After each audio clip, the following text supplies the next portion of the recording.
Sometimes brunch is the best way to gather a group of busy people together. I like brunch menus that feature both sweet and savory items, and today I'm going to share with you some of my very favorite brunch recipes.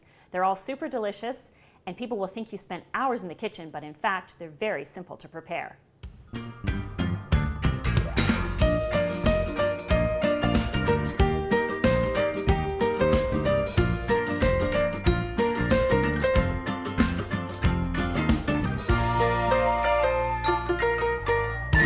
Today we're going to make my very favorite pancake recipe. I love this one because it's got ricotta cheese making it nice and fluffy and light, but it's also got some substance thanks to oat flour, which can also make it gluten-free. Oat flour is simply rolled oats that you have ground up in a food processor or a blender. If gluten-free is important to you, make sure you find gluten-free oats to start out with. So to make these pancakes, we're going to start by mixing our oat flour with a little bit of white sugar, and then we'll set that aside. And we'll add our wet ingredients to our mixing bowl. We've got 2 egg yolks, and the whites are going to get beaten up separately. We've got a little bit of melted butter, and usually there's oil of some kind in a pancake which helps it to not stick to the pan when you're cooking them. We've got our ricotta cheese, as I mentioned, and a little bit of vanilla for flavor. The last thing we're going to add is some grated lemon zest. And that just helps to give the pancakes an extra touch of bright flavor, which I really like. There we go. Now, before we mix this up, I'm going to set the egg whites to beat. We want them nice and fluffy and light because that helps to keep the pancakes light in texture. So we'll just dump them in our mixer, turn it on, and beat those up. So this mixture comes together fairly quickly, the liquids. You can see how the ricotta is so nice and soft and easy to blend. Once you've got those combined, just add the oats and the sugar, the oat flour and the sugar. Give that a little stir. All right, let's check our egg whites. I think they're probably pretty good by now. Yep, we can see that they're nice and fluffy. That's great. So we're going to fold those into the batter.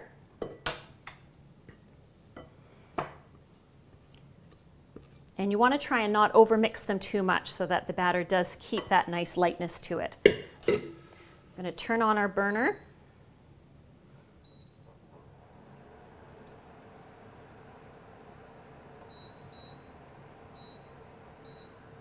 There we go. And we'll just quickly fold these together. You can serve these pancakes many different ways. I've done them with a nice warm lemon curd on top. You can serve them with applesauce, blueberry syrup, maple syrup, really anything you like.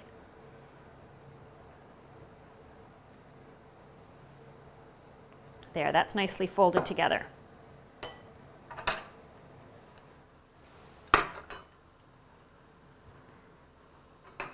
Now, as soon as our pan is warming up, we're going to add just a little bit of canola oil.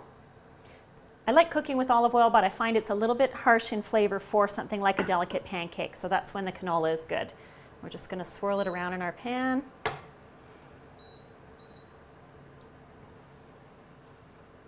And as soon as we start to see little bubbles on the surface, then we'll know that the oil is hot.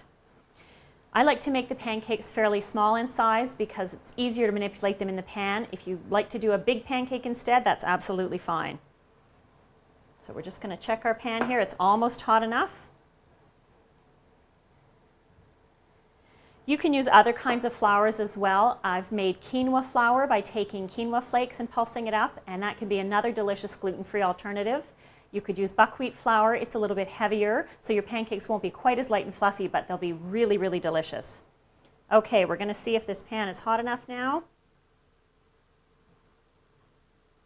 And it's important when you're cooking these pancakes not to press down on them. Sometimes people are tempted to do that, but you want to retain that light fluffiness that you got from whipping up the egg whites. And don't worry if they're not perfect circles. That's usually only possible when you're using a very thin pancake batter. They're sizzling away nicely there. Sometimes I like to add another quick zesting of lemon on top of the pancakes when I serve them. It gives that extra brightness that we talked about from before, and it's just a really nice touch. So you'll know your pancakes are ready to flip when you start to see little bubbles appearing on the tops of them, and the bubbles will begin to burst. That's a good signal that they're ready to go. The thinner the flipper that you have, the better. I'm having trouble sneaking under the pancake with this flipper, so I think I'm going to try another one instead.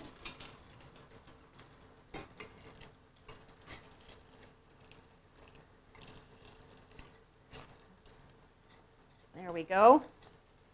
And whoops, I didn't quite get that one flipped. I'll try another one. There we go.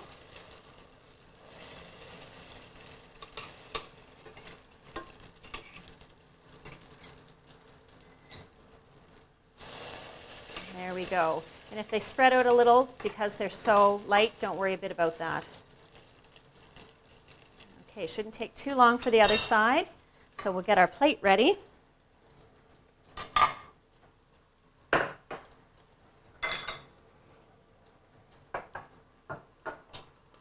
And you just have to kind of peek at the bottom to see when it's getting nice and brown, just to match the tops. I think these ones are ready to go.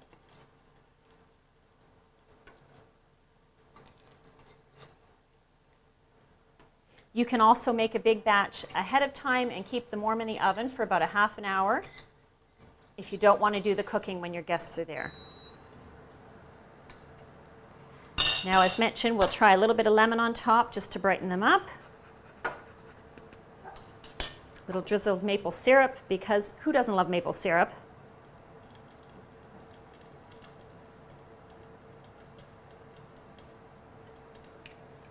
And a scattering of fresh blueberries, because lemon and blueberry is just such a great combination together.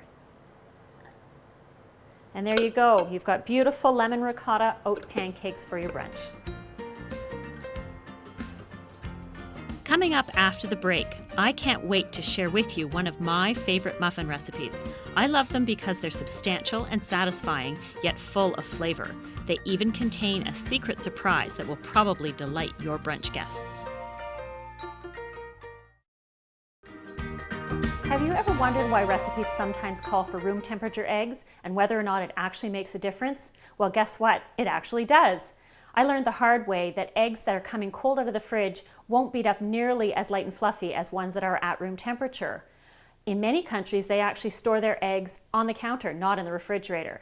So what if you forgot to take those eggs out of the fridge and you need to get going on that recipe? There's a really simple trick to solve that problem. All you need to do is put your eggs in a bowl and cover them with warm but not hot water.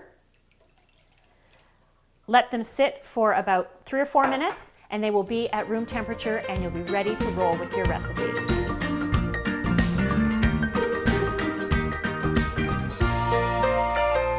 Now I'd like to show you one of my favorite muffin recipes. What I love about this recipe is that they're not too sweet and they're very substantial and satisfying. The secret ingredient in this one is corn flour.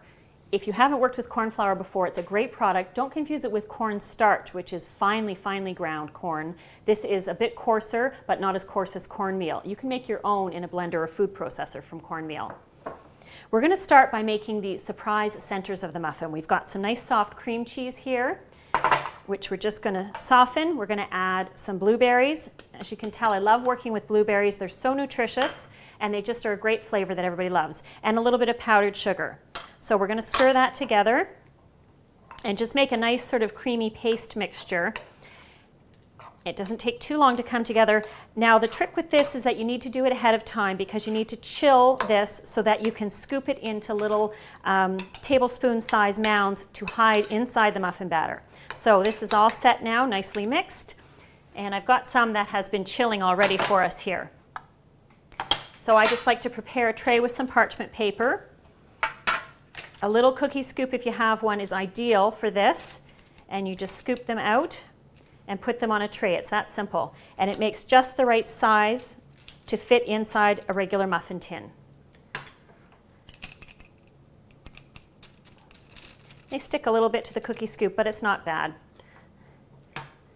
You could use other fruits as well. You could use peaches, really anything would work. So we'll just make enough of those. We would, from this, it would make a dozen. And then you put those in the freezer until you're ready to make your muffins. I've got some that I've already prepared here. They're nice and frozen, so they're ready to go in the muffins. To prepare the batter, we're going to start with two eggs, which we'll beat just quickly with a fork. And like most muffins, you need the right balance of liquid and dry ingredients. We'll add some melted butter. Some muffin recipes call for all oil, but I like to use butter just for a little bit more flavor. A little bit of vanilla, tiny bit of vegetable oil so we can reduce the amount of butter, and a half a cup of milk. So you just quickly get all those things together. Just takes a few strokes, and then it's ready to set aside. So next up, we're going to work with our dry ingredients. I use regular flour to balance out the corn flour because the corn flour alone doesn't have gluten and it can be a little bit heavy. So we've got a 3-to-1 ratio of white flour to corn flour. We've got some brown sugar, a little bit of salt, and baking powder. So we're just going to quickly combine those ingredients so that you don't have any lumps of sugar, because what you want to do with muffins is not overbeat them. They can start to get a little bit dense and tough if you work the batter too long. I remember stirring up a batter a few years ago before I learned that, and they came out like hockey pucks and I didn't know what was wrong. I asked a baker friend and she diagnosed the problem, and I was really happy to learn that tip. So now we've got our wet ingredients, which we're just going to dump right in there. And the last secret ingredient, which is, believe it or not, a can of creamed corn. And bear with me, it sounds kind of weird, but when you look at a lot of classic American cornbread recipes, that's what goes in there. So this is a sweeter version because of the brown sugar and the blueberries and cream cheese. I have also made this recipe and substituted chopped pickled jalapenos, and it's really, really delicious instead of the blueberries, and cut back on the sugar a little. So I'm just giving the batter a few light strokes until it's just barely moistened, and now our batter is ready to go. So we're going to scoop it into our muffin tin. I'm using these parchment paper liners. They're absolutely amazing. If you haven't tried them yet, you can find them pretty much anywhere that sells baking products. And they don't stick at all to the product, so when you go to peel it off, it comes off beautifully clean and smoothly. So we're going to start by just putting about 2 teaspoons, I would say, of batter in the bottom of each of the compartments. And the reason for that is we're going to take our cream cheese centers and just nestle them on top.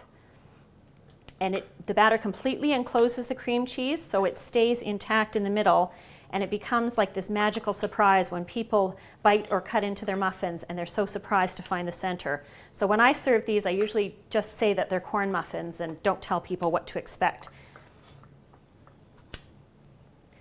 Using a ice cream scoop is a great way to speed up this process, and it's also a way to make sure you're using the same amount each time.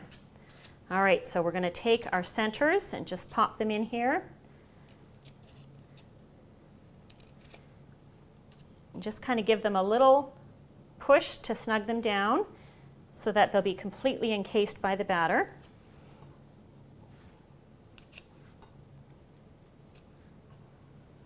There we go. Wipe my sticky fingers. And then you top it up with the rest of the muffin batter. And these make fairly good sized muffins. So as I mentioned, for a make ahead plan, you would make the cream cheese centers ahead of time, and then you could bake up your muffins in the morning that you're having brunch. But these muffins also happen to freeze just beautifully. Their texture and flavor is not compromised at all, so you can easily make them ahead of time if you want to.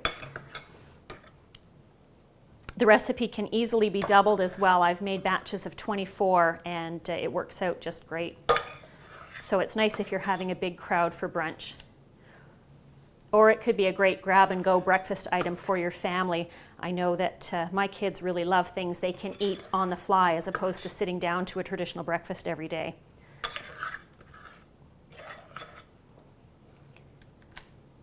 And I'm just trying to make sure we get it evenly distributed so that all the cream cheese is covered. Go back and top up a couple of them here. There we go. And these need to bake for about 20 minutes. It's a couple minutes longer than some muffin recipes, but that's just because they are a little bit richer and denser, as I mentioned earlier. So there's your filled muffin tin all ready to pop into the oven. Now we've pre-made some just so we can speed things up here.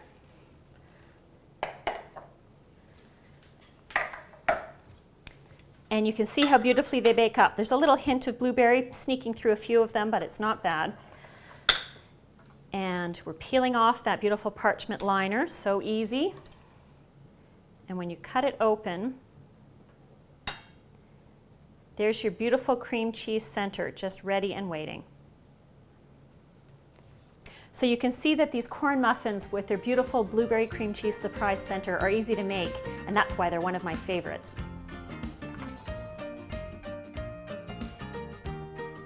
Up next, I'm going to show you a delicious salad recipe perfect for brunch. It incorporates an ingredient found on many brunch menus, which is smoked salmon, and it's one of my absolute favorites.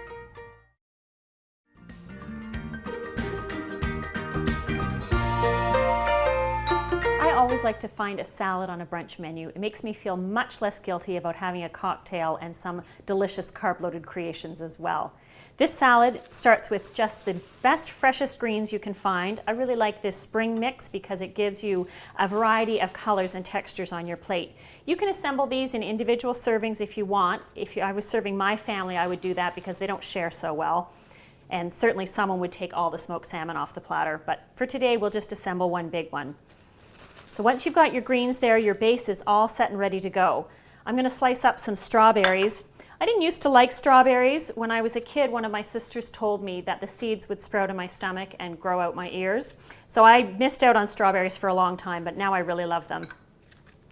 And now that we're fortunate enough to get them pretty much all year round, it's great to add strawberries to salads for a big pop of color, as you can see here on this plate. That's probably enough for sharing now. That's great. And next up, we're going to add our smoked salmon. If you are lucky enough to have someone in your area that smokes fish locally and cuts it in thicker slabs, that's the best thing to use for this because you get that nice, perfect look of the pieces on the plate. But regular smoked salmon from your favorite fishmonger or grocery store will work just as well. And you just kind of want to scatter it over the platter, again, so it's shareable. It helps if you break it up first with a knife or your fingers so you have just little pieces to put on. Because this is fish, you don't want to assemble this a long ways ahead, but you can do it up to this point and put it back in the fridge so that you're ready to finish the salad when your guests are ready to sit down and enjoy your brunch. There, we've got it nicely distributed. There we go. Next, we're going to add a nice sprinkling of crumbled goat cheese. Feta would be great as well. I just like the creaminess of the goat cheese to contrast with the crispness of the greens. So we'll just scatter that on. There we go. And I'm going to chop up some fresh dill for yet another flavor. What I'm trying to do here is really layer the flavors in a dish, and that's something that it took me a long time to learn. Sometimes we just think of something that's salty or something that's sweet, but if you can have a dish that hits a bunch of different flavor points, it's going to make a lot more of an impact and be more memorable. Dill is pretty mild, so it's certainly not going to overpower this dish. There we go. And for the salty hit, we've got some capers. See, there's a little brine in the bowl, so we'll just take them out with a fork. Capers are actually the pickled buds of nasturtium flowers. And I once had a showdown with a chef in a restaurant who disagreed with me. I made him go and get his reference book from the kitchen, and he was so surprised to learn that he gave me a free drink. So I thought that was pretty great. There's our capers. Last up, we're going to make a really, really simple dressing. It's just maple syrup, a little bit of pepper, and a little bit of salt. Because of the capers and the smoked salmon already being salty, we don't want to add too much salt, but you need a little bit to counteract the sweetness of the syrup. Then we're going to add a generous amount of Dijon. And the great thing about Dijon is it not only gives you some heat, but it also makes the dressing really, really creamy in texture. And I love to make dressings in little mason jars. I do it all the time because then you don't have to whisk them. You just give it a good shake for about 20 or 30 seconds and your dressing will be perfectly blended, whether it's a vinaigrette or a different combination like this. So now we drizzle this beautiful dressing over our salad, and you want to go slowly so you can really try and hit the whole platter, because then when people go to serve themselves, they'll get dressed leaves along with their strawberries and their salmon. And there you go. Isn't that a beautiful salad to finish off your perfect brunch meal? Now you can see we've got our beautiful brunch table all ready to go. We've got a great range of colors and textures and flavors, and it's sure to please everyone that you're sitting down with. I really love the muffins and their surprise centers, and I bet you'll get a great reaction when you serve those. Pancakes are a real crowd pleaser, but it's fun to switch them up and great to have a gluten-free option should you need one the next time you're hosting a gathering. And I can't say enough about how much I love this gorgeous salad. The combination of the beautiful maple-based dressing and the smoked salmon, the capers, the goat cheese, the strawberries, the fresh greens, it's one of those party-in-your-mouth kind of recipes, and it's sure to be a hit to whomever you serve it.